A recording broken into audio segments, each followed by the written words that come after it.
Illusionist, arrogant in the house. What up? What up? Woo, woo, woo, woo. Whoa, woot, Woot, Tang. Tang forever. Tang. We in here, baby. What's up? What it do? It's your boy J-Dub. What I do is the boy Trey. Yes. Three amigos back together again. This time, Zach with a mic. Hey. Yes, he is mic'd up this time. It's a beautiful thing. Absolutely. WuTang forever. Woot-Tang forever. WuTang forever. Yes. We in here. Alias.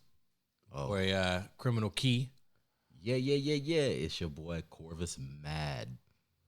And I am illusionist, arrogant. And that is WuTang. Inspired by the WuTang generator. Yes. I'd also just like to note that we got these on the first try. I know. you only have to use it once. You only have to use it once. Whatever you get, you should just go with. Yes. And this is definitely inspired by the ACL Live show we saw Monday, which was October 7th. Yeah. In Austin. We had almost the entire crew of WuTang there, and it was a rare treat. So if you missed it, too bad for you. Oh yeah. Sorry to whoever couldn't make it out. Shout out to you, Jay, because you and I went back and forth talking about how we were indifferent on it. Yeah. I didn't want to go. Give yourself some smoke. I didn't want to go. Why didn't you want to go? Because I have purchased WuTang tickets before and have not seen WuTang. So I'm glad that you could come through in the clutch and make sure that I could go witness that. So I appreciate that. I am all about speaking things into the universe. So it happened. And, I didn't speak Method Man in there, and that was my bad. He was the only WuTang member not there, but for good reasons, right? Yeah, I said it's when we making a movie. Yeah, making a movie. So I guess I'll have to just catch on that movie. Yeah. But it was a good show. I had a really good time. For the venue that it is, I like the Moody Theater down at the W. That's always a good show. I guess that's why they all showed up, because that had to be a check that they couldn't pass up. Because the other times that I've went to like a smaller club, maybe it was just an appearance fee or an appearance performance or whatever they were supposed to do. But I was happy that they all showed up, minus Takao. Yeah, and the thing is, those dudes can still rock a stage, man. I feel like they could be like the Rolling Stones and just keep on bringing amazing energy to the stage. Yeah. Seeing that many dudes on stage and be able to rock it is a feat. Like, only other group that can bring that many people to the stage and still rock is maybe like, what, Slayer?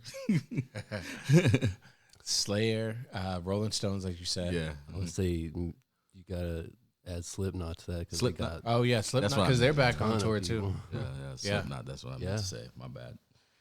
Wrong band. Give me some smoke for that. But but I mean, it's good to see that you could, like I said, they're still touring. They're obviously can still rock a crowd, given the this time in hip hop where it's a younger generation. It was for the WuTang being out there, that was obviously an older crowd, and to get that turnout. I mean, WuTang is for the kids, man. Yeah, and they ain't nothing to fuck with.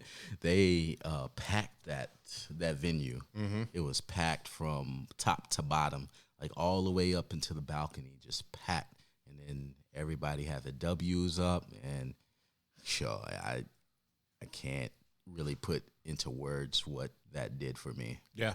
That was your second time seeing them?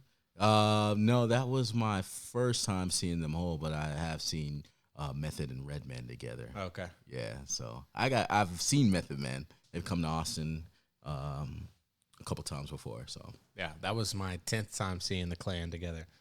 So nice. Not counting independent like performances and stuff like that. That was 10 times seeing the Clan together. Man, that's amazing. It is amazing. Yeah, considering that I've also paid 15 times to probably see him. So yeah, man, not a good average. I've walked out of a venue and be like, well, maybe next time. Rizzo promoting his movies. That was the Before first the time that opening? I've seen trailers before a concert. That was the weirdest thing I think about. The only off-putting segment of the whole performance or the whole night was how they had trailers before they came out. And I mean they had the WuTang Hulu series trailer, but then whatever those two that was before that. Yeah, RZA. RZA produced produced and directed those movies. I want to say. I don't remember. Yeah, so RZA's doing this thing, behind the camera. Yeah. Since Iron Fist 1 and 2. No, before that. He's done some Afro more. Samurai. Oh yeah. Yeah. The animation series, yeah. And talk about the band that opened for them was Stone interesting. Mecca. Yeah, Stone Mecca was pretty dope, and brought some cats out from Dallas. Mm-hmm. And so they kind of spit, and it was nice. The drummer was dope as hell. He was dressed as LL Cool J, played the drums and the keyboards at the same time, Yeah. And was singing. and was singing. How? I thought Anderson .Paak was amazing. Yeah. Oh yeah. But I mean, he was. So I guess he has affiliations with RZA. I guess he's done instrumental work for him for. He said Django. I think he said he did Hateful Eight, and then obviously Afro Samurai, and then I guess he's just tagging along for whatever future projects RZA had. But I mean, the boy was dope. Yeah. He kind of reminded me of like Jimi Hendrix, Jimi Andre Hendrix, 3000, Prince. yeah. Yeah. I mean, he Prince. kind of had it all. I mean, it was. All mushed into one person. Yeah. My only gripe is he needs to balance his sound out because, like you and I said during the show, I mean, I heard his drummer more than I heard the guitarist. And if you're going to be a guitar-heavy artist, I just really felt like his riffs and everything just didn't. Even I didn't the hear him bongos. as well. Yeah, even The the bongos got drowned out by the drum. even her solo got drowned out by the drummer. Yeah. So They definitely gave the drummer some on that. I didn't go back to like look on maybe his Facebook page or his Bandcamp page to see if it sounded like that on some of the tracks that he produced. I mean, but I liked what I heard. It just from a live, listening standpoint, all I heard was drums. Yeah. And like the little bit of vocals and guitar riffs that he had. I mean, but the drummer was dope. I mean, that was the first thing we said, and he's a guitar leading artist. So, it was a good show. I want to listen to some of his recorded stuff. Yeah, I really loved his visuals in the background for Stone Mecca. They were really dope. Reminded me of some very psychedelic. Yeah, stuff 60s going on. like rock and everything like that. Like I said, he had the Hendrix vibe down. Oh, absolutely. And like you said, he can play a lick on that guitar. So, man, yeah, great show. Yeah. But, it's been a minute since we got back on the ones and twos ourselves. So just a couple things that kind of went back, to rewind a little bit. The Tupac death anniversary. September 13th, 1996. Tupac is still alive and well, as far as his legacy, his music, and his influence. What do you think, man? Yeah, I think his best work for me is All Eyes on Me. That's his best album work. And wasn't that one a double disc? It was. Yeah, so that's kind of crazy. My uncle was a big Tupac fan. That whole West Coast vibe. He really enjoyed listening to Tupac. I also enjoy Tupac, but I think I enjoy the actor, Tupac the actor, even more than I enjoy Tupac the artist. But if we do talk about his rapping, I like the stuff he did with Digital Underground more than anything. Very few people know that. I mean, they probably know it now that seeing the movie, and they're, a lot of historians of hip hop probably know that. But yeah, I mean, he got his start, being a backup dancer for Digital Underground, which is hilarious when you listen to America's Most Wanted. Brenda's Got a Baby. It's like, where the hell did this dude come from? But I mean, he ended up being one of the most iconic images in hip hop, and maybe in our generation. Yeah, I'll never forget that. I think it was a video with Digital Underground, and was it Chevy Chase? That Chevy Chase movie? What was that movie called? Zach? Right there, Nothing But Trouble. Oh yeah. That movie was crazy. I love that. Movie is insane. Yeah, I don't know if a lot of youth know that They were on that soundtrack for that movie. That's crazy. But you know, Juice, you know, probably another good film you need to check out. Poetic Justice, Above the Rim. Oh yeah, that's his best work. Above the Rim and Poetic Justice. Yeah, and then another one I liked him in Gridlock. Gridlock, yeah. Or no, sorry, it's not Gridlock. It's gang related. Oh, okay. Yeah, gang related. Okay. Yeah, I was gonna say Gridlock was one of those that kind of flew under the radar there. But yeah, gang related was really dope. Tupac, may you rest in power, and I think he'd be happy that his work still continued on. He was an amazing poet. He still influences his image, the way his style of dress. You know, you kind of see, you know, the nose ring, the red bandana, you know, the baggy jerseys and stuff like that. A lot of things that he just really kind of embodied for as far as his persona is still alive and well, man. So yeah, after NWA, I would say he really brought the West Coast back. Mm-hmm. Yeah, he was the forerunner of that whole West Coast vibe, and he really did a lot for the hip hop story. Yeah, he gave us a classic line, man. Enemies and Hennessy will forever be the rhyme scheme that will forever be used in songs. Even if I don't want to hear it, it will be used. You got to stretch it a little longer. Enemies. Hennessy. But yeah, no, rest in peace to the homie. But, you know, kind of switch gears. You know, we celebrating hip hop as always, and the BET Hip Hop Awards were on last week, and you know how I feel about it. I will always say that the year that Slaughterhouse did the ciphers when they got that entire lineup, that was probably the best year of the hip hop awards. Mm-hmm. I'm not really looking for anything more than what they brought out, because that next year was terrible. Mm-hmm. And so they did have some ciphers that, you know, we're going to talk about. They had Amon Shumpert, Travis Thompson, Cash Doll, King Los, and, you know, your boy IDK. Mm-hmm. I mean, I'm excited to see Sunday. Yeah, mm-hmm. It was a good cipher. They can spit bars. Amon Shumpert, I'll get to him in a second. But, you know, overall, those guys, I mean, they did their work. You know, you get a beat, come out there. It's an opportunity to showcase, an opportunity for you to kind of like, for those who may look at you as an unknown, you can be a well-known after that. And, I mean, they did have some memorable stuff, and it was good. Yeah, these cats have been bumping in the underground for a minute, especially King Los, IDK, and Cash Doll. They've been making a splash in the underground scene, I would say. For me, I've been listening to IDK's work for a minute. Like the very first album he dropped, I thought was really dope. Even the whole imagery he had for his album cover kind of stuck through. He had a very well put story that was able to shine through the entire album, and then he did the same thing with his latest album that came out in the same month that I guess the cipher dropped. So shout out to IDK doing his thing. I watched an interview with Kevin Durant, and he was on 93.7. Hot 93? Yeah, Hot 93. Yeah. And they were interviewing him, and he was like, "Yo, y'all are sleeping on IDK. You gotta play some of his stuff." And he wasn't lying.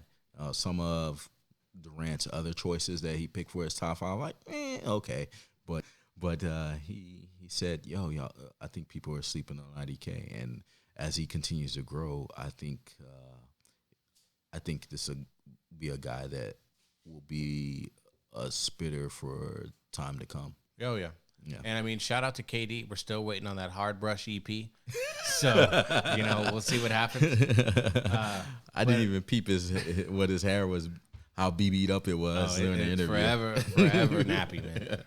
But speaking on basketball players looking in hip hop, Amon Shumpert, you know, he's been really trying to infiltrate the hip hop game, man. And I've seen some YouTube videos about some of the freestyles and stuff that he had done. Mm-hmm. And I mean, look, man, basketball players rapping, you know, maybe that's just something for your lane, man. It's not for me.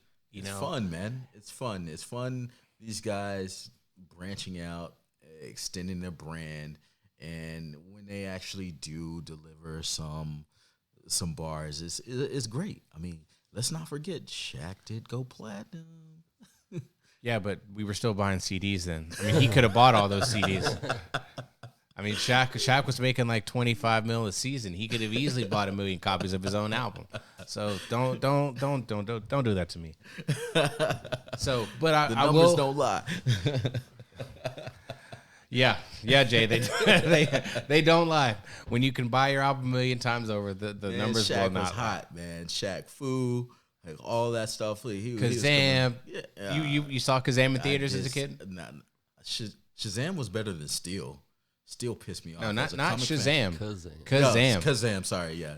Kazam pissed me off. No, Steel pissed me off. Kazam was. As a kid, I probably liked it more than I should. But now, as an adult, I'm like, wow, my taste was garbage as a kid. But you know, there's also the other movie that he did, which is iconic. Even if you're a sports fanatic, Blue Chips. I don't know if you remember that movie from back in the day. That's actually a pretty good film. There's not really a whole lot of reason for him to expand his acting chops because he's just a basketball player playing a basketball player. But he is good in that film. But as far as NBA players rapping, I mean, we'll talk about your boy in a second, but there was Kobe. Oh, that was Iverson. Iverson was, he was all right. What was his name? Jules? Was that his name that he went? I don't know. Because I know he has it like tatted on his hands, but I'm pretty sure it's Jules. You know, Iman Shumpert for him kind of representing the NBA in this cipher. He did okay. I'll tip the hat. I'll give him one thumb up. He did it. I wouldn't completely throw away anyone's verse doing the cipher. You know, I think. I mean, honestly, I think IDK had the best verse on there. Cash Doll would probably be the second. And I mean, and then I might throw Iman Shumpert just based off I wasn't necessarily familiar with the other two. So okay. What? Because I was gonna say. Oh, sorry, King Los? Los. Sorry, I gotta put King Los and then Iman Shumpert. Yeah. Sorry. Okay. Yeah. Yeah. No. King Los has been. King Los was tough for too. a while, man. King Los was real tough. I don't think he's had an album since 2015 though. Which is weird. But King Los is more known for his radio interview freestyle bars. Yeah. He has like A through Z freestyle that he does. That's dope. If you get a chance, you should go to YouTube and just search King Los A through Z, and you'll have a pleasant treat. Yeah, I mean, he did his thing, and like I said, the ciphers for what they did. Obviously, they didn't do that many this year. Or I mean, I could only imagine they probably recorded a bunch, but there was only some that were ready for TV and things like that. But you know, the other cipher that we can talk about was the comedy cipher, which Little Duval. Carlos Miller, Chico Bean, Avion Crockett, who, you know, he splashed with Wildin' Out, and, you know, he's done a couple movies. And then Jess Hilarious, who I guess is starting to kind of make a name for herself too. Those, I mean, it's interesting because, I mean, at the end of the day, these are artists. And I mean, for these comedians to be able to kind of write something that actually can hit a little bit. Yeah. I mean, Little Duval, you know, he's got Smile, he's got, you know, the Hot Girl Summer Boy songs for it, and then Pull Up. Yeah, Pull Up. You know, he's got all those songs. So he's kind of blending the comedy and hip hop kind of on its end. And, you know, he hosted the BET Hip Hop Awards too. So I can see why he could kind of want to, you know, kind of get in there and try to see if he can kind of rub elbows with some of the hip hop artists just because of the year that he's had. But were all those comedic artists from Florida? I thought that was interesting. That might be true too, because I know I mean, he's heavy in Florida. I mean, that's his name is to reference Florida. Definitely put Florida on the map with that. Yeah. I mean, he's been putting Florida on the map, and there are other artists that do the same. But just being able to do what he does is unique on his own, and puts Florida on the map for a different reason. I mean, more so than Rick Ross or Trick Daddy? No. Okay. I would get smoke if I said, yeah, okay. I just wanted to say, I mean, hey, this isn't the first time you talk out of the backside. Shut your mouth. So I just wanted to clarify. Yeah. But, you know, switch back gears to the NBA. There's a little bit of a NBA beef going on. New school versus old school. Yeah, this is your topic. Take it away. Yeah, so Dame Dollar, as he calls himself, versus Shaquille O'Neal, the Diesel, have been kind of going at it. They've been trading tracks back and forth, and I think it's great for the start of the NBA. We've got some exhibition games going on and whatnot, and it really kind of promotes the NBA in a different way. But I really enjoyed Dame Dollar's verses. I thought they were funny. They really went in on Shaq. He had some interesting beat choices that he didn't quite do justice for me, and he used a Biggie track. So it's like, oh man, you pretty much lost this after you used that track and didn't really have any punchlines to give Dame. Dame was able to use Shaq's name, his free throws, Shaq and the Fool. He really went in on him. It's like, yo, you only won those rings because of Wade. You only won those rings because of Kobe. I gave him some smoke. And you'll see that this has been getting a lot of traction in the hip-hop community. I mean, if it's enough that Joe and a couple other big radio and podcast people have been talking about it, it's really, really interesting to see the comments on World Star when you go in on there. People are talking, And Dame was really heavy in one of the NBA 2Ks, if you remember. There was like a whole studio section you could go into. I think this was like NBA 2K18, and you could go and record, make beats and stuff like that. I think they were trying to give Dame some spotlight in the NBA 2K stuff. And I had never really checked for Dame until these bars came out. And I was like, oh, yeah, I can kind of spit. Because you hear Iman Shumpert when he first came out, and then you heard Kevin can kind of spit or supposedly spit. And that's pretty fun. It's fun. That's all I have to say about it. Truly fun. You're done? Yeah, I'm done. Okay, cool. Because this was trash. I wanted to make sure that you got it all out. Because it's trash. So you go no Vaseline, ether, to whatever rap beef this was. It's unfair, man. How is it unfair? Those are legends and gods in the hip-hop community, man. Those guys that's their profession, is to spit. These are amateur cats coming in. Their main focus is balling. It is, and for them to be able to showcase a little of some bars here and there, it's fun. Okay, so our whole thing is to bring the smoke, right? J. Cole plays in a celebrity basketball game and gets a triple-double. Will we sitting here be talking about this? Probably, yeah. I would. No, we won't. I would. We won't talk about that. Why not? Because J. Cole's got a shot. Okay, Romeo played for USC for like one season. We talked about Master P last episode. Yeah, but that's Master P. Master P was like one of the all-around entrepreneurs. He made money in every venture he did. This is not generating any money. No one is going to sign Damian Lillard to a deal after this. Okay. They're not. Okay. I'm just saying, this is when... I mean, didn't Tekashi get a $10 million But what is Tekashi? Tekashi a basketball player? No. He's a rapper. I'm just saying. He generates money. We're in different times right now, and I'm just looking ahead here. Nah. Okay. Nah. You need to see it for what it is and move on. It's fun. Okay. Yeah, I'm just saying it's fun. So at the end of the year, when we do our end of the year, I want you to put these tracks in your top 20. I will not. Okay. They don't make it. I just said it was fun. I will not put these tracks in my top 10. They don't make the top 10. You got Jaden Smith, and then coming in at number 2, you got Shaq Damian Lillard rap beef. Ouch. I'm like, I want to take that phone for me just to see what you have like on the Spotify playlist, because you know how you are sometimes, and I just want to know if you just kind of made an album that you put together, and yeah, those none of those people's tracks are on any of my top playlists that I've built. There's a couple that I've from Jaden I've thrown on there. Yeah, so but it is what it is. I'm not backing down from it. I don't expect you to. No. I'm not backing down. You don't have to. I'm standing firm. I'm standing my ground. Hey, there's a line in the sand on this one, man. And let me just tell you, this is, you said you wanted to talk about it, and I was like, Okay. Do what you got to do. Yeah, it was fun. Check them out. Yeah. Like I said, Rap Beef, of course, always be able to check it out. I'm always interested in what people have to say. I like the creative back and forth and things like that, but not for me. You know what I mean? So, Good times. Good times. Yeah. But in the spirit of October, you know, Halloween is upon us and things like that. And you and I were having a conversation the other day.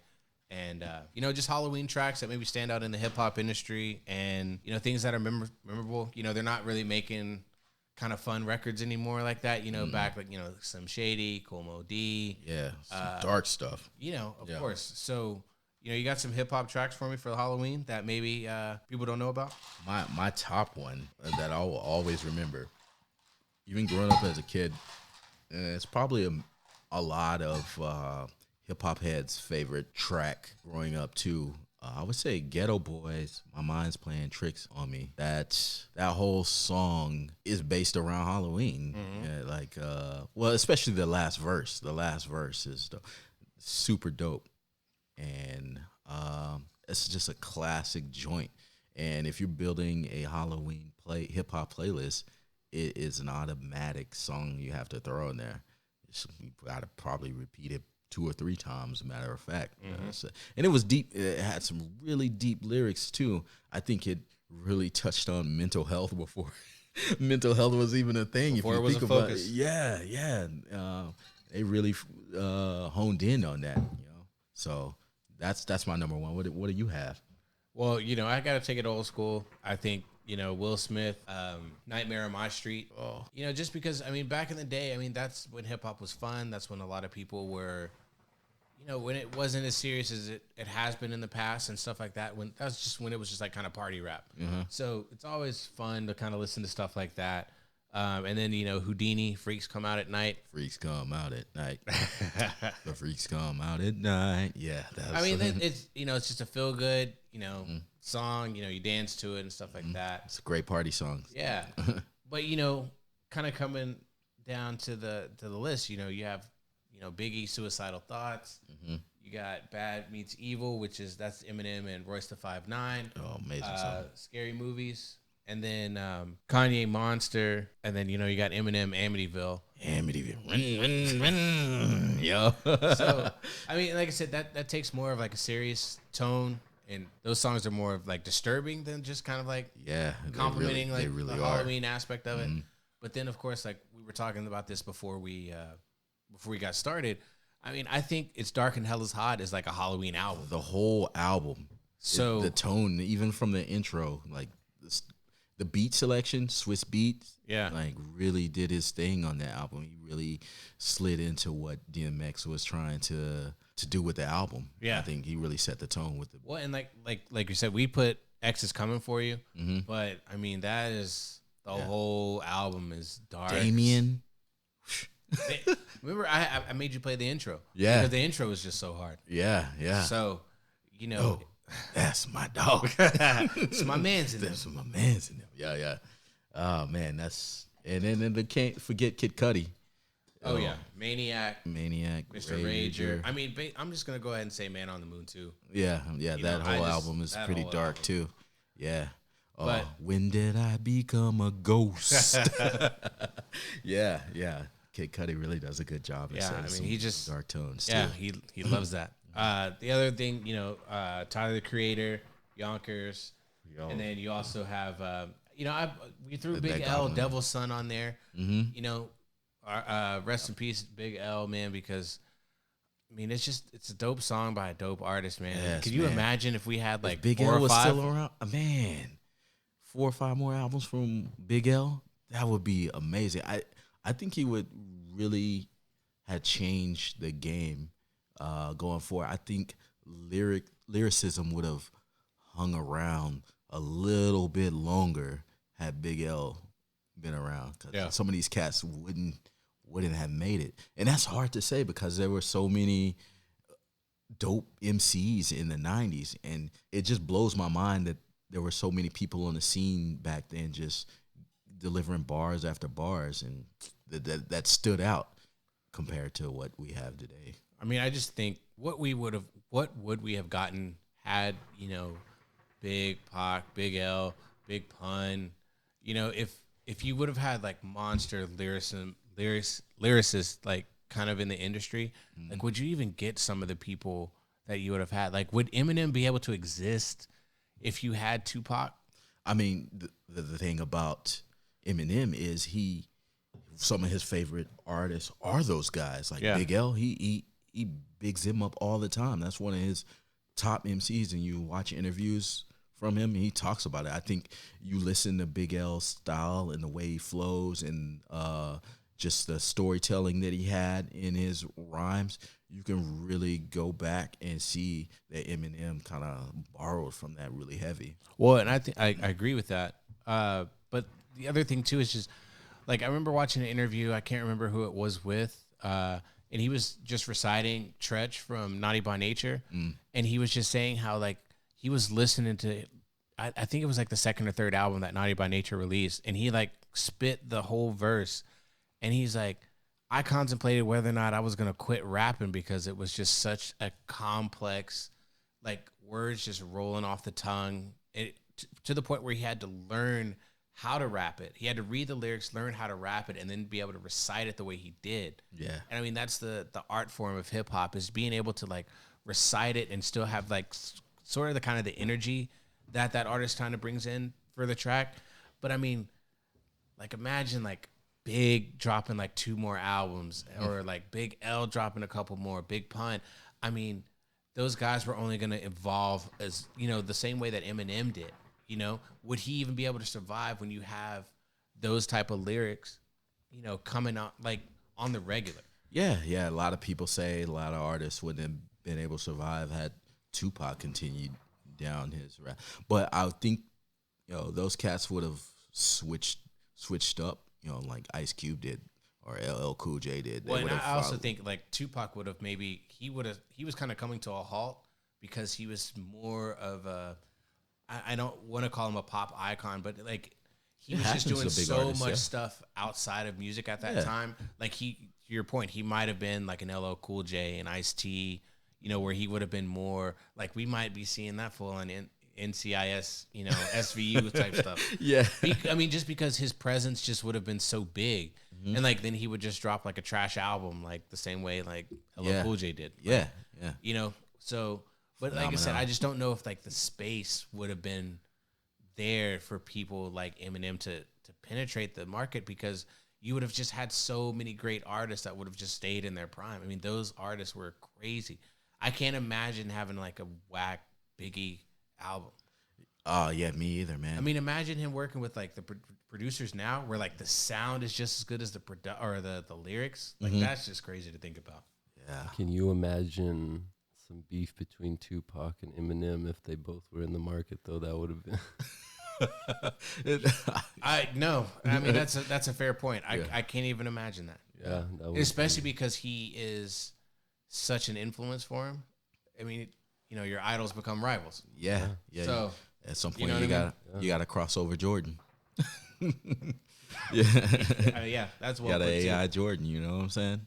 Yeah. So like I said, it would be an alternate universe, man. Just to see what would have transpired had these guys wouldn't have been gunned down. I think it would have required those artists to step up their game that much further. Like we were talking about the last podcast, when you step in the booth and you record your track and then you hear somebody else come in right after you, and you're like, nah, man, I gotta go in and re-record my shit because that went 10 times harder than what I spit. So let me go back to the drawing board, redo my verse, and then come back that much harder. Because think about it, we have a song with Kanye West, Eminem, Drake, Jay-Z. It wouldn't surprise me if those cats would have come together and eventually made some music together. We're just thinking of them in the beef space, right? Yeah. And not getting along. But what if they all got along and we got the music that we got? The thing is, would those cats really get along? Is the thing. But real MCs respect real MCs. Yeah. I honestly think that. I mean, can you imagine like Zach not being able to shuffle to LMFAO? You know what I mean? Like he would have never been able hard. I sure can. He would have never been able to dance like in public the way he does now. Anytime he hears that, He does shuffle hard to that track. Oh man, Every day I'm shuffling. Yeah, man. Yeah. nah, I mean, like I said, it's just an interesting space to kind of live in.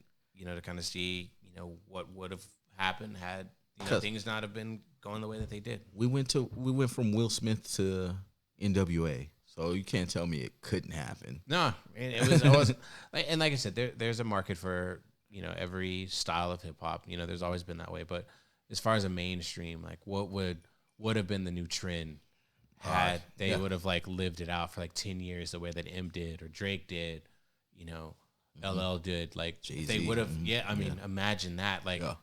Imagine the tours. Some people say that Jay-Z wouldn't be what he is today had B.I.G. and Tupac like pass away. Like Jay-Z wouldn't have had the stage. Well, I mean, because after they died, there was like, there's got to be real hip hop left, and then what was it, Reasonable Doubt, and then Volume 2 comes out like shortly after he died. So, and in the strong arming of the industry, like Suge Knight would still be a powerhouse in the industry, which I still would have been in jail, man. I mean, he was killing people back then.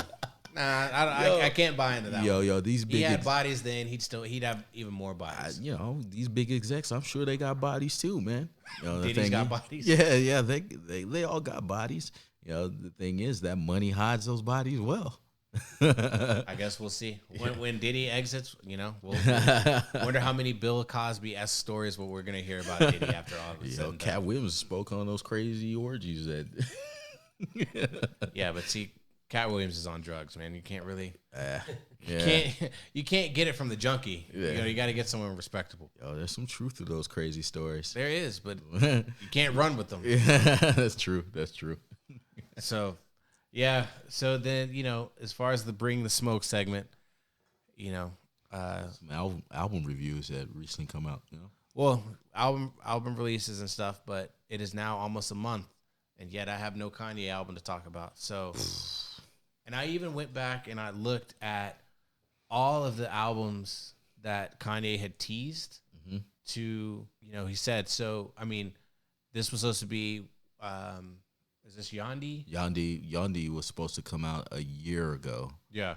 Around this time, and we didn't get it. But the funny thing is, the tracks from Yandi, if you have iTunes, they released as like phone ringtones.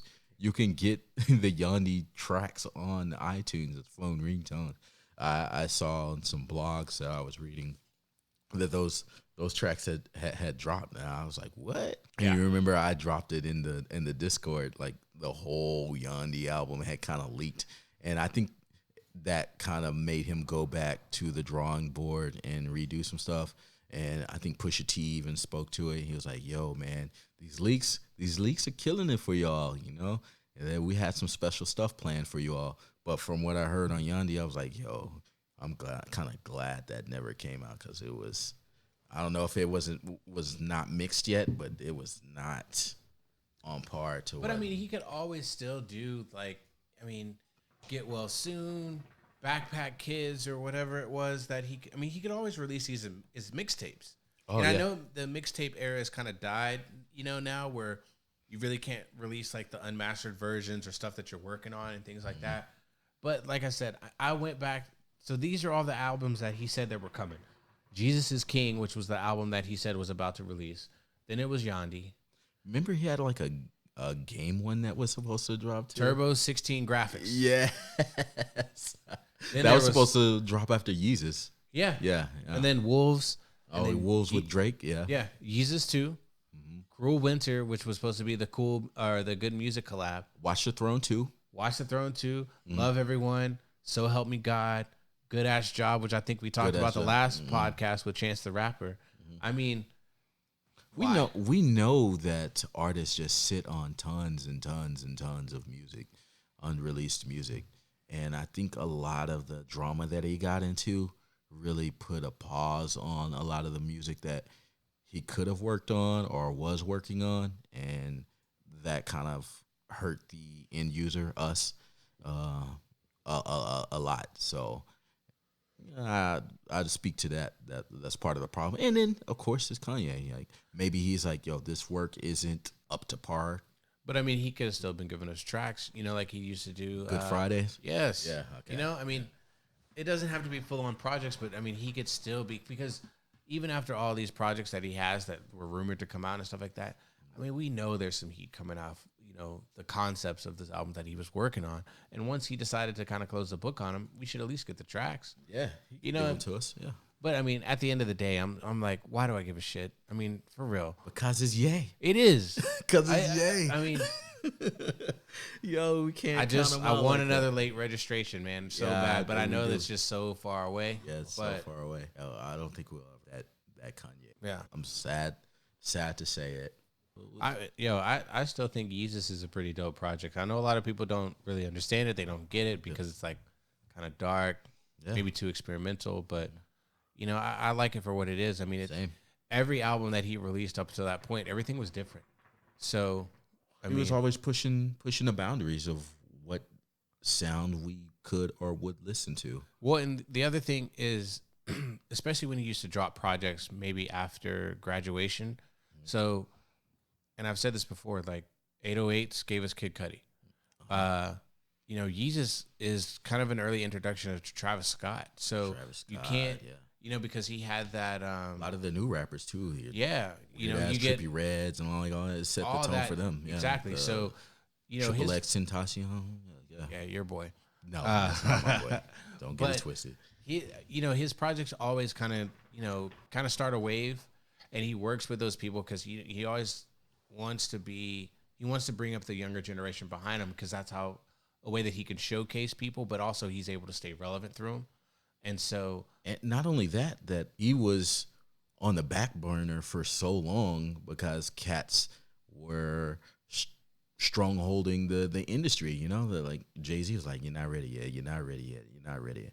If we would have got that Ye before Jay-Z thought he was ready, like how many other tracks would we have that were golden, like pure Kanye in his right mind frame? We could have gotten more tracks. And I mean, Kanye, like I said, I think Yeezus Kanye is definitely out of his mind. I mean, with Black Skinheads and New Slaves, I mean, I just feel like he is screaming and wailing on those tracks. I mean, that is not a super sane Kanye. So he was angry. Yeah, he was. Yeah, he was angry. So I mean, like I said, I mean, we don't get these projects and don't get the artists that come afterwards. With Ye, you kind of get 070 Shake. Mm-hmm. She's on there. And so she was kind of popular before the album came out, but she gets showcased on that one. Obviously, Ty Dolla $ign, Young Thug gets a little bit more recognition and kind of a mainstream push, because I always feel like Young Thug is just like right on the cusp, like getting ready to really be like a good, a major celebrity as far as the hip hop game's concerned. But he always kind of like brings up all these up and coming people that if you're in the hip hop industry, you know them, but when you're talking mainstream, these people kind of get catapulted into, the airways, and some of their stuff can get played. I mean, there are other artists that are really good that are heavily influenced by Ye, like your 88 Keys. You got stuff like that, but you have to kind of dig for those people that are heavily influenced by Ye. And Ye has taught these cats exactly what he does in the studio. And then when you go back and listen to those guys, like you can really hear it through their production sound. I really mean that by listening to 88 Keys. Like, if you haven't listened to him, he's pretty much like a protege, like Ye's protege, from sounding like Late Registration and all those great albums. Yeah. But I mean, so here's just to play devil's advocate for you. Compare him to Dr. Dre and his proteges. You know what I mean? He's got Eminem. Eminem brings out 50 Cent. 50 Cent brings out The Game. Yeah. But then even Dr. Dre, he brings out Kendrick Lamar. Or he brings out the whole TDE camp, really, under his wing, by them being signed to Interscope Aftermath. Yeah. And then you also have Anderson .Paak. Yeah. So, and I get it, all these people from California. West Coast artists seem to be a little bit more artistic. It's like less street. So, but at the same time, the quality of work that Dr. Dre puts out is almost 10 times what Kanye puts out, as far as longevity is concerned. So, it's just interesting. You know, he has all this talent around him, and even when he was signed, I mean, you got to think Pusha T, 2 Chainz. He had Mace, which Mace is probably one of my favorite artists from back in the early '90s. Yeah. And I mean, Sean. yeah, well, God damn it. You know, I'm ready for Big Sean's new work. The double entendre king is coming soon. So, but you know, this is just another, like I said, it's another opportunity where, you know, he's teasing us about these projects that are coming out. Ain't nothing coming. You know, Yeezy colorways are coming. They sure are, right? So you get the triple orange and the 700s if you just want. saying, man. How much of your check a month goes to buying Yeezys? Just tell the people real quick. Don't worry about what's in my pocket. Like Malcolm X, like the end of Malcolm X. Get your hand out of my pocket. I'm just saying, man. Like, how many Yeezys can you wear? Enough colorways that I do like. That's all I had to say about that, yo. I'm supporting black business, baby. Yeah. Like I said, I'm just interested for another Kanye album so that I can critique it. Mm-hmm. So, but, you know, speaking of albums that we can critique, what music you got for me today? We got Young and May's project. Did we really talk about that last time? I don't think we did. Well, I think we talked about that it was coming out. Yeah. You know, for me, I'm a fan. I referenced Freestyle last time we got on the mic. You know, she's just a dope artist, man. You know, I get it. She's gay. She likes to talk about how she has a dick. Shit's cool if you're into that. But I mean, she's just a dope lyricist, man. Like she's just, I just like grimy New York hip hop, man. She definitely does. And she has that. I think you and I, when we were, you know, kind of giving the outline for this episode, you and I hung out. We listened to the album. Production was dope. Yeah. You know, my wife was like, you know, I get it. She's is but I mean, if is she gonna get the dick on, or she just straps it on, or like, what is it? I don't know. And nobody knows. It's none of my business. Well, she's putting it out there, but like I mean, you know, it's on every song. So, what are you supposed to do with that? So, you know, she's just a dope artist. I'm glad that the album came out because, you know, her big track "Ooh" was like years ago. Yeah, years ago. So I mean, it's just. I'm glad it finally got out. You know, we never got, remember Saigon, Untold Story? Remember how long you had to wait for that? Remember Who is Mike Jones? It took forever. So we finally got her story. Yeah. You know what I mean? So, and it's a good one. It is. It's not like the other projects where it was something that was heavily promoted and then it came out and it was like, come on. Yeah. So I listened to it about 3 times. Yeah. The day it came out, and I worked out to it. You know, that's a big thing. Like for me, if I can listen to music and work out to it and have it on repeat, I consider that a pretty damn good track because there were a lot of bars that kind of repeat and listen to again. There's some good chuckles in her bars that she gives. So yeah, I thought for that it was really good. Will it make my top 10 at the end of the year? Probably not, but I think it holds its own. Yeah, I mean, I think it's on like the larger list. I think when we narrow it down to like top tier, yeah, I think you're right. I think it misses, just because of, you know, so many projects that we've had this year. Yeah, I agree with that. I think it missed. Yeah. The other project that came out, the Baby Kirk, you know, and I said when it came out, you know, I don't know why he released it, but then I looked at Baby on Baby came out in 2018. And as much as his popularity rose for this year, he had to release something. Yeah. And I still think Baby on Baby is a lot better album than Kirk. But I definitely agree. Shows like his rapping chops, like he's getting better production. You know, the songs are hitting a little bit harder and stuff like that. And he got some features on here. Yeah. I mean, he's working with more artists. So like, what are you supposed to do with all these tracks that you're making, you know? And, you know, he definitely cashed in, got the bag for this one. It's not better than the last one, but, you know, we'll see what's up when he gets a little bit more time. I mean, I think there was more pressure to release this album this year to kind of, like, keep the buzz going, and maybe the next project's going to be a little bit better. Yeah, I really love how close that he works with Meg Thee Stallion. Like, they put out some really good tracks together.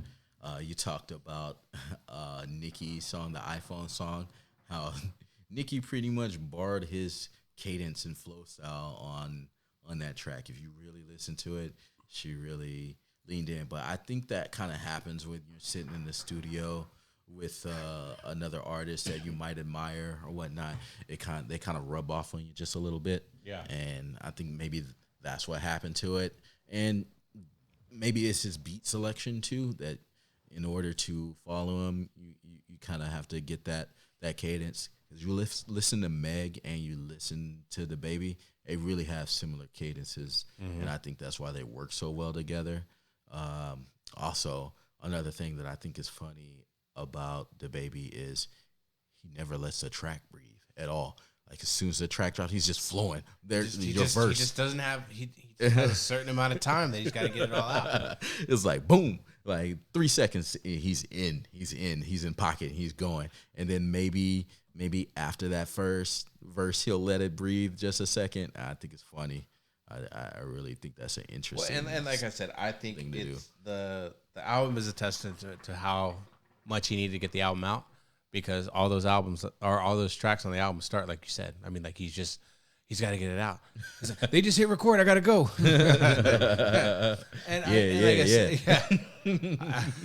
I don't know what I'm supposed to do, but they said I'm supposed to rap, and we got to get this out this year. We got to get it out this year. And that's the pace of the album. Yeah. There's good tracks on there. The intro is really good. The intro is a really good track. Yeah. I mean, he's good. This is maybe not be his year where you can kind of say like, he threw a dud out there. You know, there's a couple singles that you can kind of ride to, but I mean, compared to the last one, I mean, it's subpar. Yeah, I really dig his track he did with Lil Baby. I don't know what album that was on. It was probably some like mixtape album. I think it starts with a Q. I can't remember. Quality Control, maybe. Yeah, no, you're right about that. Yeah. No, yeah, because we were when we were shuffling through the other day, it came up. Yeah, you're right. And they did a really good track together. That's some baby on baby right there for sure. The Baby on Lil Baby. Yeah, and honestly, if I was to rate the artist of the year right now, I would give it to the Baby based on the amount of work that he's put out, the amount of quality work he's put out, and just on his lyricism alone, I'd give him artist of the year, not album of the year. Like I said, I don't know about artist of the year. We'll say rookie of the year. Fair enough. You know what I mean? Fair. So, and like I said, moving forward, I want you to get your rookies of the year, because there's a lot. Yeah. You know what I mean? There's Meg Thee Stallion. IDK, because of this release that he put out, that kind of puts him in the conversation. Really good concept. But then you also got YB and Cordae. Yeah. So, like, again, I question giving him the title real quick, because I'm not trying to give it to him based on how many features and how many tracks he has out. I'm all about quality, man. Yeah, but that's the thing. I was like, the tracks and the features are quality. Better than YB and Cordae? Yeah. Okay. Yeah. All right. Better than YB and Cordae. Well, that was the show. And the Baby for Rookie of the Year. This man hadn't even listened to YB and Cordae until his album dropped. So you trying to give me some smoke on that? Please. Oh, yeah. Please, bro. Sit down. Continue sitting down exactly where you are. I'm just saying. I think, yes, to the point I gave you. I gave it to you that YB and Cordae was a good album, Lost Boys, and I didn't know anything about him. I was glad that you brought it to my attention, and I think it is probably something to maybe my top 20 that I'd give it. Top 10 is starting to kind of like get locked in pretty hard right now. Yeah. But like I said, the project is only out because of how much of his celebrity is being absorbed by the hip hop industry. I don't think that necessarily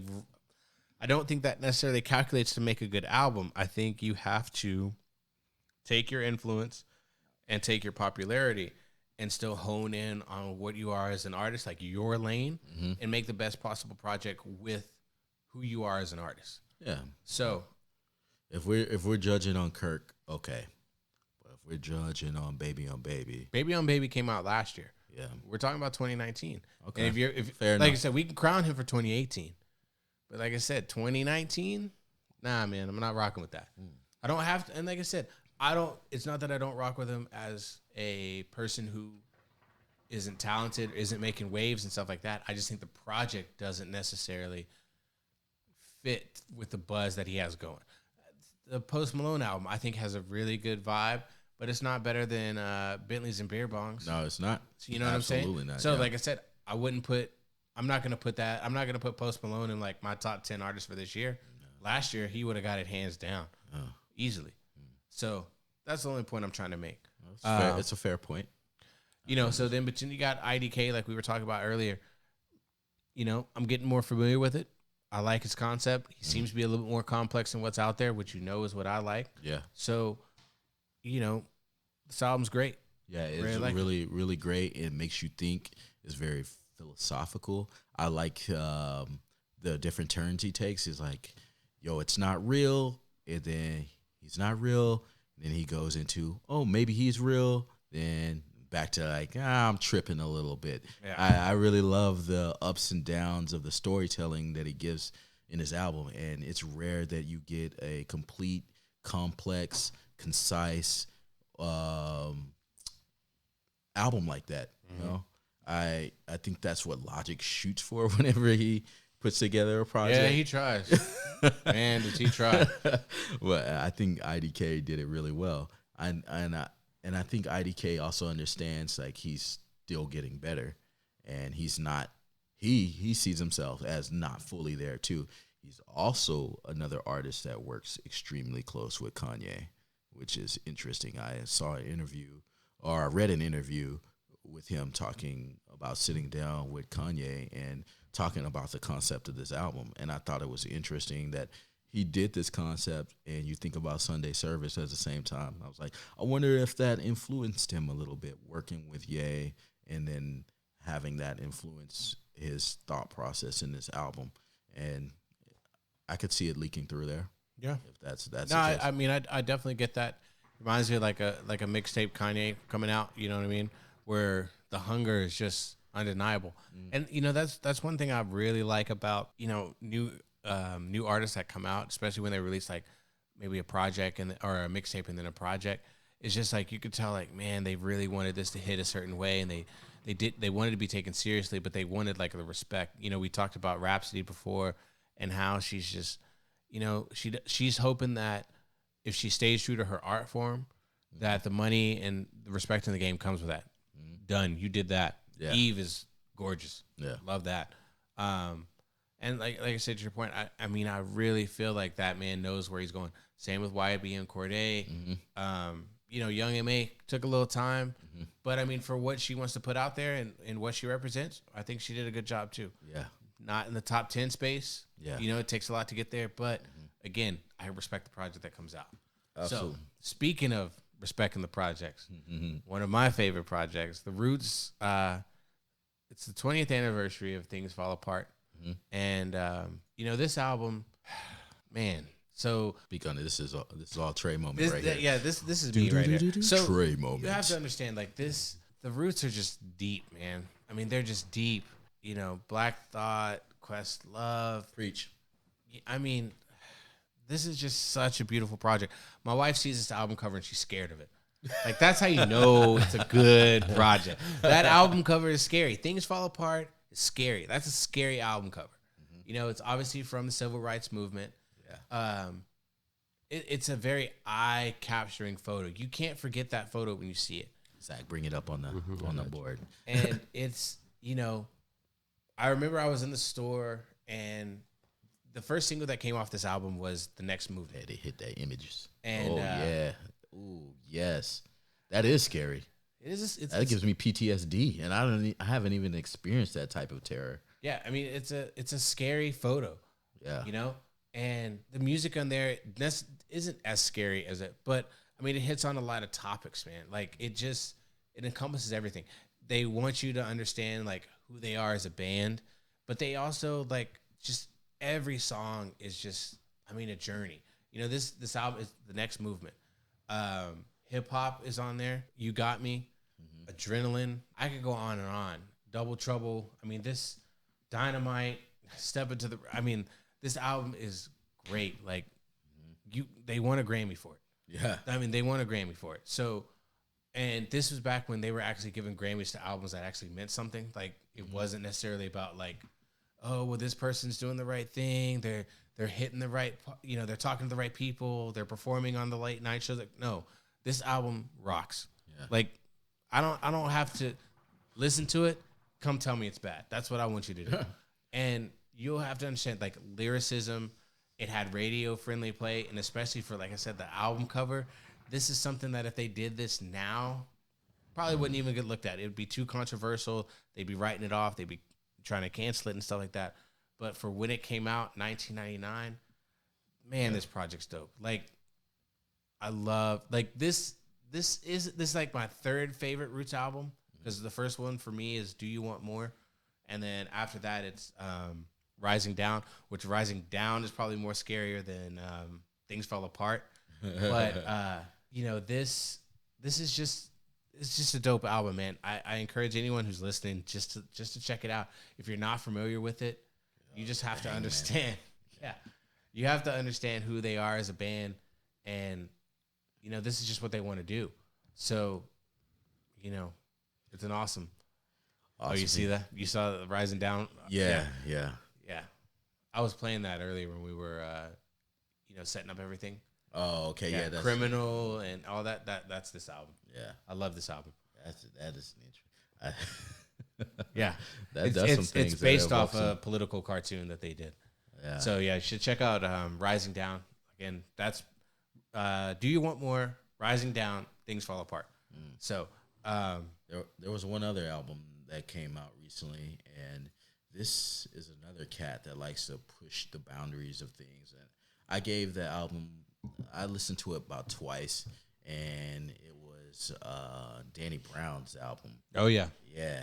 You know what I'm saying? Mm-hmm. You know what I'm saying? Mm-hmm. Yeah. Very experimental, but not as experimental as his previous album. Was that Atrocity? Yeah, Atrocity was a little more psychedelic and experimental. This one kind of tones it down a little bit, but still gives you that Danny Brown flavor. And it's been a while since he's put out an album.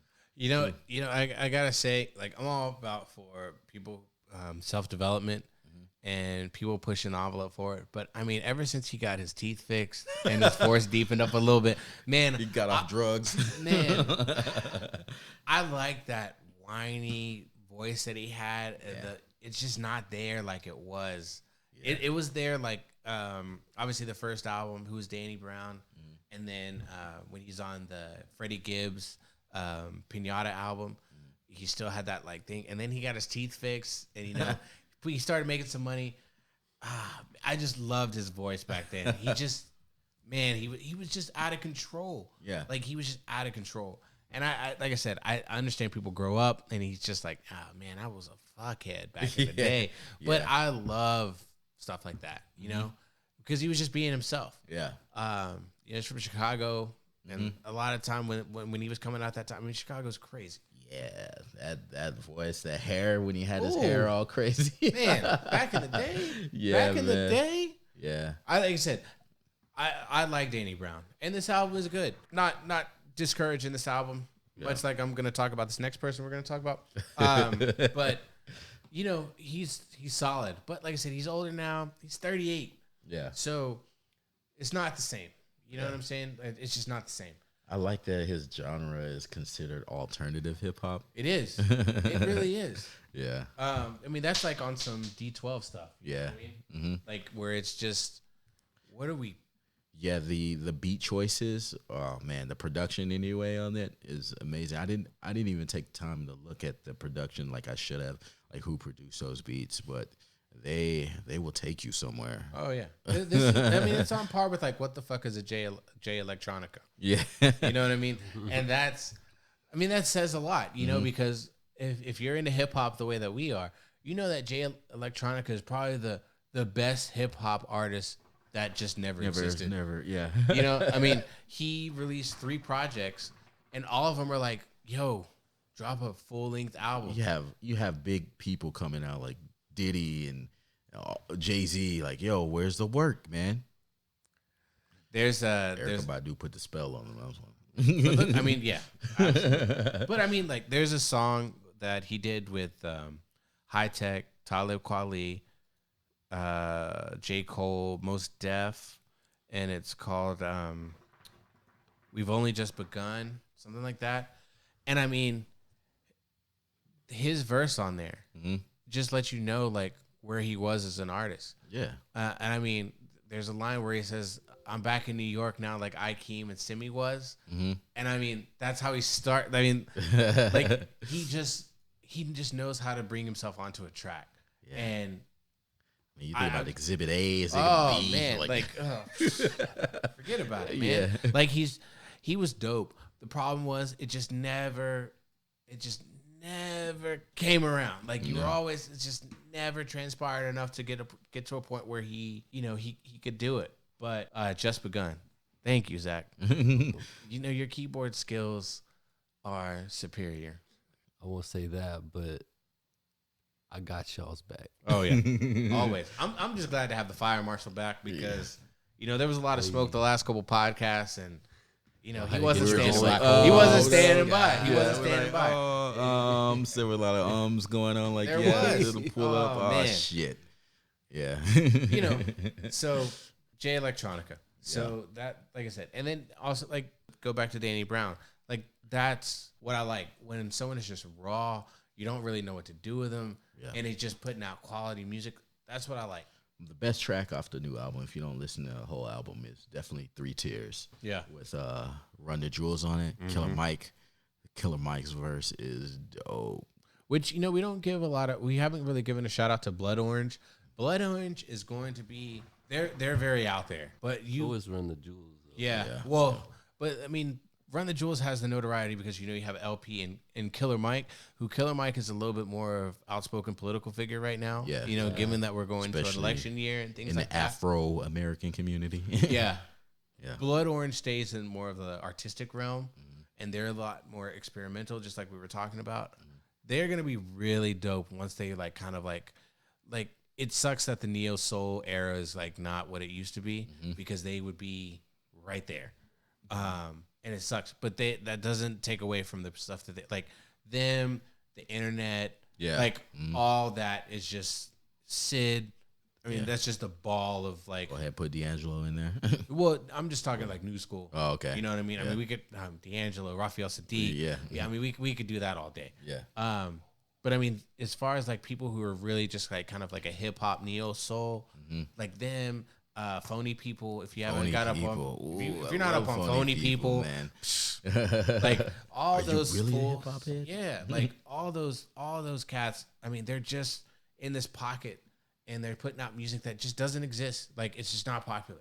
Unless you come from that a Maxwell, D'Angelo background, you don't know what to do with these people. But if you know where they're pulling their influences from, you pick on it right away. Yeah. So Blood Orange, man, anything that they do, I'm usually just checking out. It's not always going to hit, but you just have to understand the type of artists that they are. The same with Phony People. Phony People are very soulful, real neo soul. They just love Phony People. Mint Condition, all those cats from back in the day. That's their vibe. So I just want to give a shout out to those because I know what y'all are doing. It sucks this isn't 1998. It really does. Because, I mean, you guys will be on tour, taking your shirts off, throwing it to the crowd, and people will be loving that. I know my people down at Howard, Morehouse, they're jamming that shit. And, I could be misstepping just because, we're in Austin where we're a little bit more of a diverse group. They're obviously touring and making money. You know what I'm saying? But for it not to be a mainstream push is what I mean. Yeah. I know they get their respect, and I know they get their bags and everything else like that. It's just not the way that it was 10 years ago. Yeah. You know what I'm saying? So absolutely. But as far as album releases, we got some. Some that just dropped that last one I want to talk about last, all right? Yeah, okay. We'll give Currency. Let's go to our boy Currency, the mixtape king. Yeah. Currency, hardest working man in hip hop. He's really good vibes. Yeah. It has he was doing something interesting with his voice in this one. Yeah. I was like, why is he doing that? He was high pitching his voice and kind of speeding it up a little bit. He sounded a little bit more like he just wasn't smoking pot and rapping at the same time.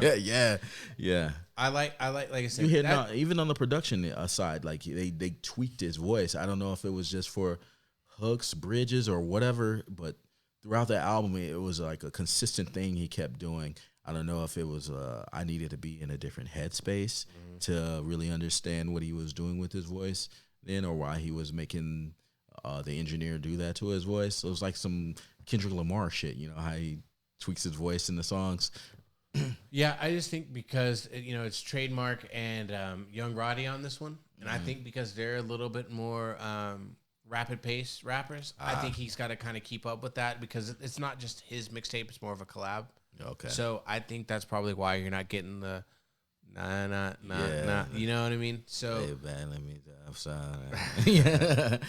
he wants to rap on Hail Mary so bad in my head. Like when I know that's just what he wants to do, and it's just a different project. And I mean, like with him, he's always, he's the perfect sparring partner. You know what I mean? He just works with everybody.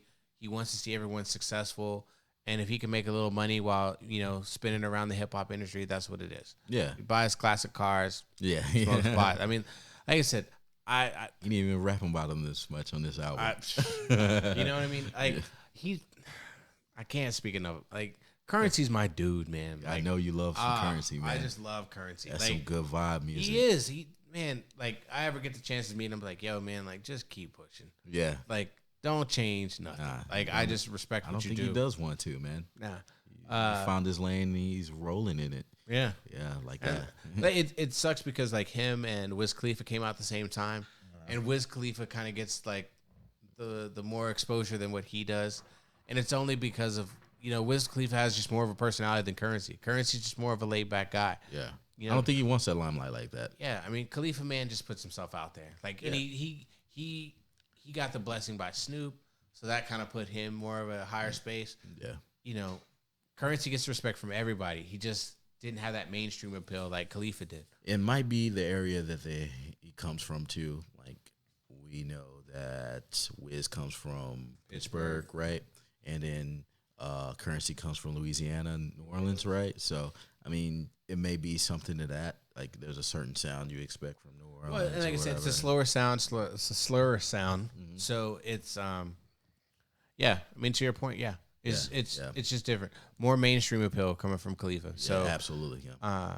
And you got to think the type of songs that Khalifa did with Fast and Furious. Yeah, that really put him on the map too. He was Grammy nominated for that shit. Yeah, he was. But then you remember him and Snoop Dogg, Young, Wild, and Free. Yeah. Black and Yellow. Mm-hmm. I Roll Up. It really speaks to the suburban community a little more. Am I wrong? What, suburban? Yeah, you mean white kids? Okay, white you kids. said it. And like I said, it's not that PC with it. This is our show. Smoke. This is our show. Yeah. And like I said, it has to. They just do what they have to do, and they're killing it. Oh, absolutely, man. That was a good album. I really enjoyed it. And I listened to Casanova's album. It was okay. Yeah. I mean, it wasn't anything that blew me away. It was all right. There were a few tracks on it. I think halfway through the album was when I really started liking it. But I think it has probably too many tracks on it. I was just like, all right. Yeah. And then I moved on to the next. I like Casanova as a person, as far as his struggle. He had a life of crime, went to jail multiple times. That, like I said, he's just a hustler, and I like a grimy hustler person, man. Like just like I said about Currency, like he's just out there doing his thing, man. Yeah. It's just I'm always gonna salute that man. Album's decent. Yeah, you know what I'm saying. It's out of the. It's not gonna hit my top 20, but like I said, it's something worth mentioning for me, just because like. I keep up with him. Yeah, I keep up with him. He's been on the scene for a minute. He's someone who is getting a lot of respect for the man that he is, and he just makes music on the side. Yeah. So he's just a good figure. I just respect the hell out of that dude. But then, we got the return of the Queen Bee.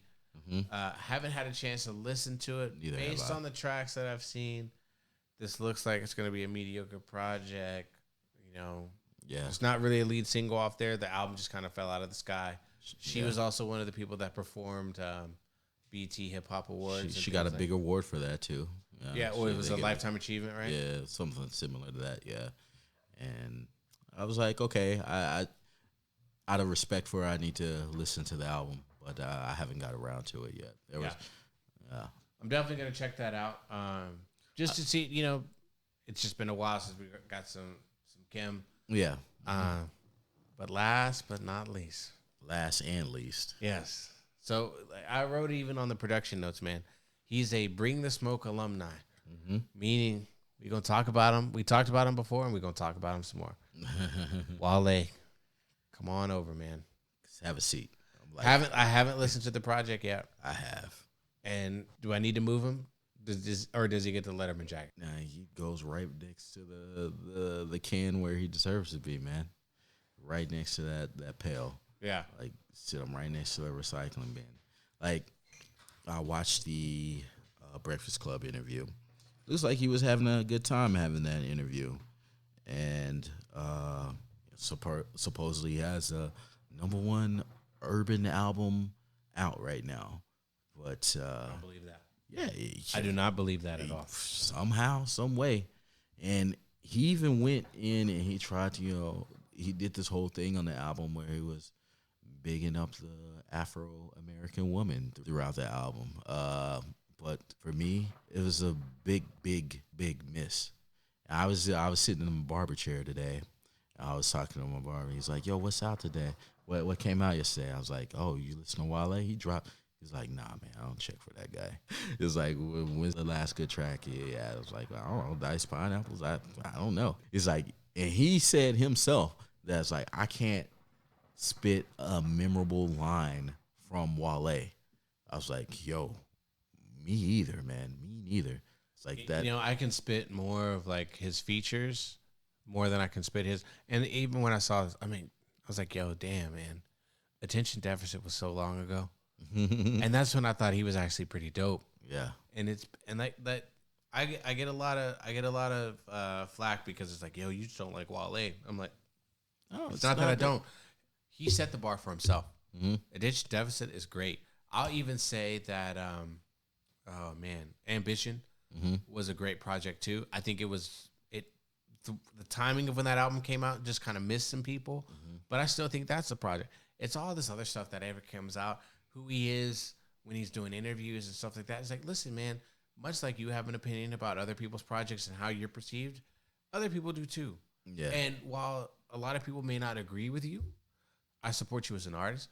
I'm talking about you, which is like, it might not be in the space that you want me to, but I talk about projects that are good and I talk about projects that are bad. Yeah. If you dropped a good project, bro, I'd be the first one to say, welcome back. Because you were the most capable MC that has come out in a while that for some reason just can't hit your marks. And you just got this chip on your shoulder, but like, you're respected in the game. Yeah.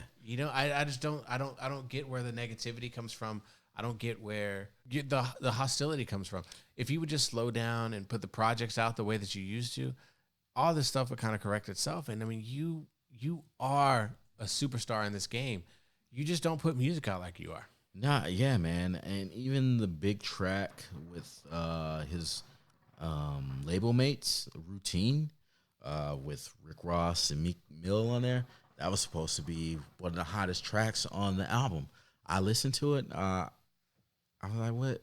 This doesn't do anything. Even the verses that Rick Ross and Meek Mill gave to him were just like, they just missed me, man. I was like, yo, this does nothing for me, man. Oh yeah. I was sorely disappointed. I thought like halfway through the album, I was gonna start liking it. I was like, okay, here's some tracks that are coming. Here's some rap tracks. That's the thing. He doesn't really rap on this album. Yeah, there's a lot of like singing and like, yeah. I mean, look, shout out to my boy David. Shout out to my boy E. Shout out to Footer. But man, they know. They know. I mean, me and E. Man, I love my boy, man. Man, I love my boy. I love all my boys, but I tell E all the time, I was like, man, I've been telling you about this man for a long time. I was like, yo, I don't want to have to be sitting up here talking about him in this way. Yeah. I want to be talking about him because I want to talk about him the way that I felt when Attention Deficit came out, and I was like, yo, man, this cat's like complex. He's a poet. I think if he did like spoken word or something, he'd be in a better place. I mean, like, you know what I'm saying? Like, the ladies love him. Like, yeah, the ladies do love him. He's got this suave, but he's street. He's got like, he's in tune with like fashion. He's like in tune with Rocky, Afro, but he just has this style that he was on Meg Thee Stallion before. He has a vibe of an artist that I would be heavy rotation. He reminds me of myself. Like he's an introvert. Like when he goes to clubs, he just like finds a spot and posts up, chill. Like chill, and things like that. And it's just I just never. I want to like him. I do like him. You know what I'm saying? Like, I do like him. I should say I want to like his music more. I wish I did too. Yeah. I wish I did too. And so, like I said, shout out to Wale. I love you, bro. It's just not for me. Yeah. You know, bottom line, it's just not for me. Go check out his project. Go buy his albums. Go see him on tour. Stream it. Do whatever it's got to support this man. Yeah. I just personally can't give it the stamp that I want to because of what it is. You know what I'm saying? The man said in interviews he wants that Grammy, but like he isn't giving me music to say, yes, give him a Grammy. Not like Rhapsody, not like YBN Cordae, not like these other artists that have been just putting out solid projects back to back. I want you to have those things. I want to put you up on a pedestal as like an Afro-American man, but I just can't. I don't know. Even his beat selection was like just super mediocre on the album, man. I was like, what? You have Rick Ross in your corner behind you. Mm-hmm. And I was like, how is Rick Ross getting these beats that I've heard you feature on that really cater to your flow and your sound, and you're not getting them on your own projects? Well, and you know, it's funny because what I'm about to say is just damning to me. But I was watching an interview with Lil Yachty, so probably gonna get struck by lightning. Hey, let this. This is a moment right here. This is a moment. And you know how I feel about Lil Yachty. Like he's too young for as old as he is, and things like that. But he did say something that kind of stuck with me in the interview. And he's like, "Listen, man, this game is hard work, and you're only as good as your last project." And he's like, if you thought you were just going to be able to release one project and just be able to be a millionaire off of it, you have to understand that that's not how this industry works. You know, you can have the personality, but the music has to stand next to that. Mm-hmm. And coming from someone that doesn't make good music, wow, I'm words. Like, yo, I'm starting with the man in the middle, you know, and I'm like, I just couldn't really fathom that something like that could come from someone that I actually absolutely despise as a human being. Damn, I just couldn't believe it. That's harsh. It is. Because I'm like, this fool gets it. Yeah. He gets it. Mm-hmm. And the things that he drops, I'm like, but he still gets it. But I get it. He knows his lane, and he's operating in that space. While it's not for me, mm-hmm. he's still getting his money. He's still doing everything. And there's a market for that. Yeah. But everything he's sustainable market. No, absolutely not. Yeah. But what he said was absolutely true. Absolutely, I don't know if he read that somewhere else. I mean, and I know a lot of intelligent guy. I think he is. I think he's a very intelligent guy. I don't think he gets respect because of who he is, like in the industry. You know what I'm saying? Like who he is as a man, I think is respectable. But I just think his persona that he portrays himself in the industry. Maybe not get the type of doesn't necessarily reflect the type of person he is. Yes. I think even Cole and them have said that. Yeah. About him. Yeah. So, but I mean, he's absolutely right. Like you, to continue in this industry and to get the respect that you want, your product has to believe that. You know what I'm saying? Like Nike, if their shoes were at Payless, they wouldn't be the brand that they were. Mm-hmm. You know, they have standalone stores and stuff like that represents that brand. If Wale wants to be in that space where he's a household name, you have to put the product that says this is why you warrant this type of attention, why you get this respect, because you dropped this project. You got this project. You know what I'm saying? Like when The weird thing about Wale is that he does believe that he's doing that. I think he really does. He does. Like, you listen to his interviews, he 100% believes that he is doing that, but it doesn't come through in the sound. Not even close. Yeah. Not even close. And like I said, we're always gonna bring the smoke, and I hate bringing the smoke towards him, but it's just like, man, like I'm rooting for you, bro. Like I really am. But you have to understand, like whoever's co-signing this stuff, you probably you got a few yes men around you because you're capable of so much. You Dre's hurting over here, man. He's hurting. Because, like I said, he's from the side of the country that I like. DC. Yeah, East side. Yeah. Man. Yeah. PG. Mm-hmm. So he's around that area where I normally give a lot of respect to over there and stuff like that. And like I said, maybe he overshot trying to get more mainstream appeal than more than hip hop respect. So like I said, and the projects they speak for themselves. And I want him to be the celebrity that he is in his mind because I know that he's capable of it. But he's got to look at what he's released, and he's got to understand that stuff just ain't hitting. Yeah, it just isn't. Yeah. And when it does, it's good. It really is. Like we've talked about, Diced Pineapple. What is it? No Prescription is probably one of my favorite. Lotus Flower Bomb. Like I said, man, when he really gets in his zone, and he can really push forth some music. But like I said, this album, again, like I said, it's just not what it's what I expect it to be, but not in the best way. It's not that, how do I say this? The project is what the projects have been more or less what he has been releasing. It hasn't been the project that he's out there promoting it as it is. Yes. You know what I'm saying? So I want him to keep pushing. I hope he figures it out. And like I said, the second he drops a project I can get behind, I'm buying tickets. I'll probably buy the vinyl. I'm getting the backstage pass. Be like, yo, man, welcome back, man. Because, I lost you for like 7 years, bro. 7 solid years. Me and my boy E been talking about this man for a long time. And, man, I love that, bro. But I just want him. I just want his music to reflect the type of person that he is. Yeah. What I'm scared of is that maybe it is. Yeah, I think the latter. Like, what I mean? Like, that's what it is. Maybe that's what it is too. So he peaked early.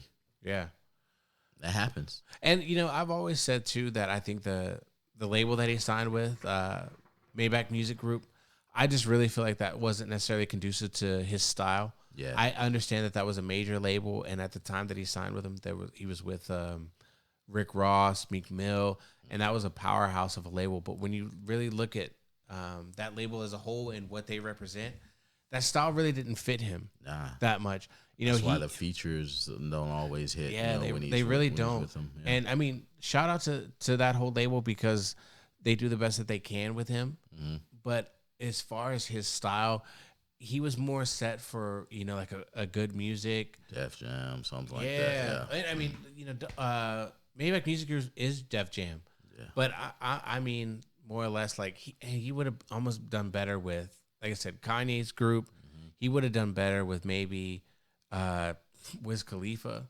He might have done better with maybe under Dr. Dre, because there's more a diverse thing. But I get it. You want to stay on that side because of what that side of the country represents. Mm-hmm. And while that is sort of your style, like I said, the more he's so diverse, he's so complex. And Rick Ross, while he can be complex, Meek Mill isn't complex. Stolly tries, you know what I mean? It just doesn't fit. Yeah. Like I said, I just, man, if I could go back in time, I'd be like, no, don't go to them. Don't go to them. It almost would have been better if he would have stayed independent. The thing is, the label, I feel like the label does give him his freedom. They just don't steer him in the right direction. Yeah. And that's the problem. Yeah. I just really, man, I'm like, if he ever comes across this podcast, man, like, I support you. Yeah. I listen to all the projects. It's just, I just know what you're capable of. And it's probably like a lot of other people that listen to him. Man, attention deficit and ambition. Man, you were on the up and up. and I don't know what happened. There's a left turn somewhere. I remember, I think it was a Madden game or an NBA game, and he had a track on one of those games, and my uncle was like, "Yo, this guy's gonna be hot right here. He's dope, you know, like that 90210 and like all The that." Roots worked with him on we were talking about it earlier. Rising Down, he's on Rising Up, and he has a solid verse on there, and he just raps like that's him in his bag right there. Like he's, you know, like good rappers ain't it. I can't remember the line off the top of my head, but I mean his verse on Rising Up. I mean it's a fun song. Black Thought obviously does his thing. The chorus is nice, and I mean he's like Wale is just having a good time, and that's the other thing. I just don't feel like he's just having a good time rapping the way he's done in the past. Yeah, and like I said, we can talk about this fan all night. yeah, all night. I'm a fan. Oh my god, I'm a fan. I just really wish that he was the celebrity that he said he was in his head. So I think I'm gonna cut it right there. You know. Shout out to Zach, Fire Marshal. Shout out to Footer as always. Shout out to David. Shout out to Eric. Yeah. Shout out to the wife. Yeah. You know, any shout outs you got? You know, I'm gonna keep it simple, man. You know, I really appreciate Zach coming through. We hosted at his place, man. Shout out to the WuTang clan. You know, so Tang is for the children. Oh, which you know, like I said, after that show, I didn't say this earlier, but that, you know, second to last song they did where they switched up Al Green, Let's Stay Together Forever. Yeah. And when they flipped it and said WuTang Forever, yeah.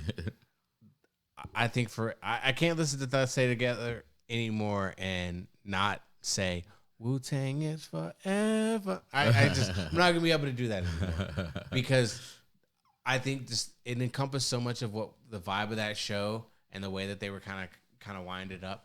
That was just awesome to me. Yeah. So, this is Criminal Key. Telling y'all, thank y'all for listening to the Bring the Smoke podcast. We love y'all. Jay, what you got to say? Yo, once again, it's your boy JW, and I appreciate you listening. I hope you have fun. Hope you learn something. I hope you listen to something. And good night. Absolutely. Peace, love, and soul, man. We're going to get out of here. Y'all have a good night. One love.